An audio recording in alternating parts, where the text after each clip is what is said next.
وہ ایسے ممالک جو کبھی بہترین دوست ہوا کرتے تھے اب ایک دوسرے کے جانی دشمن ہیں۔ یہ نہ صرف دوست تھے بلکہ ایک دوسرے کو تیل اور اسلحہ کی فراہمی بھی کیا کرتے تھے۔ ایران جو کہ تیل کے ذخائر سے مالا مال ہے، اسرائیل کو تیل فراہم کرتا۔ اسرائیل ایران کو جدید اسلحہ اور فوجی تربیت دیا کرتا۔ ایرانی تیل کے بڑے بڑے جہاز بحیرہ احمر کے راستے اسرائیل کے بندرگاہوں پر پہنچتے اور اسرائیل سے لڑاکا طیارے اور میزائل سسٹم ایران بھیجے جاتے، لیکن یہ سب کچھ اتنا خفیہ تھا کہ بہت کم لوگوں کو اس کی خبر ہوا کرتی۔ پھر ایسا کیا ہوا کہ ان کی دوستی ہمیشہ کی دشمنی میں بدل گئی؟ آئیے اس ویڈیو میں جانتے ہیں۔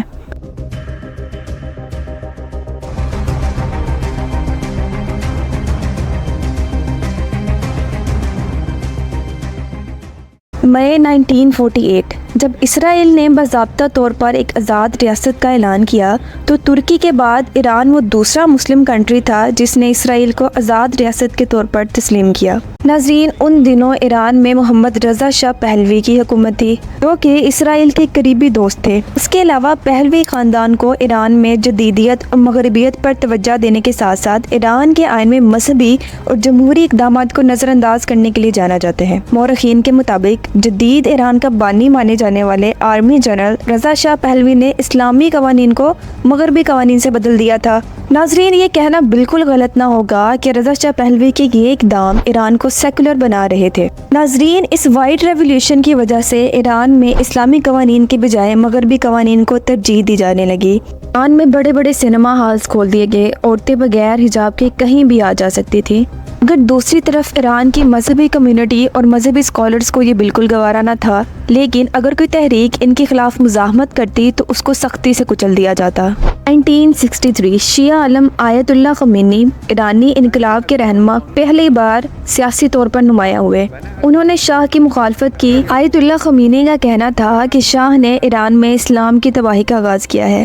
5 جون 1963 خمینی کو گرفتار کر لیا گیا، جس کی وجہ سے پورے ایران میں 3 دن کے بڑے فسادات پھوٹ پڑے۔ خمینی کے حامیوں نے دعویٰ کیا کہ پولیس کی فائرنگ سے 15,000 لوگ مارے گئے۔ شیعہ عالم آیت اللہ خمینی کو حراست میں لے لیا گیا اور 8 ماہ تک گھر میں نظر بند رکھا گیا، لیکن اپنی رہائی کے بعد بھی انہوں نے شاہ کے خلاف اپنی تحریک جاری رکھی۔ انہوں نے اسرائیل کے ساتھ حکومت کے قریبی تعاون کی خوب مذمت کی۔ نومبر 1964 آیت اللہ خمینی کو دوبارہ گرفتار کر کے جلا وطن کر دیا گیا، جہاں وہ انقلاب تک 14 سال رہے۔ آیت اللہ خمینی کو جلا وطن تو کر دیا گیا تھا، لیکن انہوں نے عوام میں اپنا گہرا اثر و رسوخ چھوڑا تھا۔ جلا وطنی کے بعد آیت اللہ خمینی عراق کے شہر نجف میں رہنے لگے۔ انہی دنوں لبنان میں مہاجرین فلسطینی جن کی زمینوں پر اسرائیل نے جارحانہ قبضہ کر رکھا تھا آباد تھے۔ یہ مہاجرین کیمپوں میں اسرائیل کے خلاف جنگی تربیت کیا کرتے اور انہیں گوریلاز یا فریڈم فائٹرز بھی کہا جاتا تھا۔ ان تربیت لینے والوں میں آیت اللہ خمینی کے کچھ شیعہ ساتھی بھی شامل تھے۔ ناظرین، انہوں نے آیت اللہ خمینی کے ساتھ اپنے رابطے بڑھانے شروع کر دیے اور ایرانی ریولیوشن میں آیت اللہ خمینی کا بھرپور ساتھ دیا۔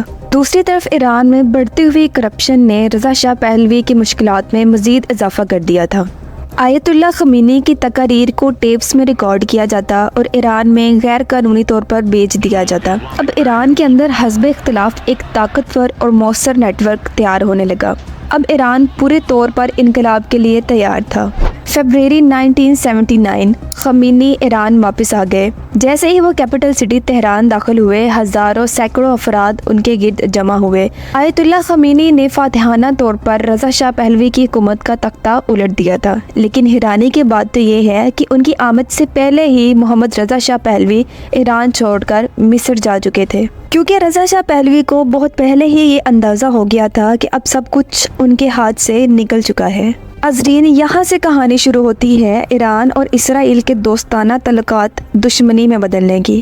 آیت اللہ خمینی نے اقتدار میں آنے کے بعد سے ہی اسرائیل کے ساتھ تمام تعلقات کو ختم کر دیا، بلکہ اسرائیل کو آزاد ریاست ماننے سے بھی انکار کر دیا۔ ان کے درمیان کشیدگی وقت کے ساتھ ساتھ مزید بڑھتی گئی، جو کہ آج تک برقرار ہے۔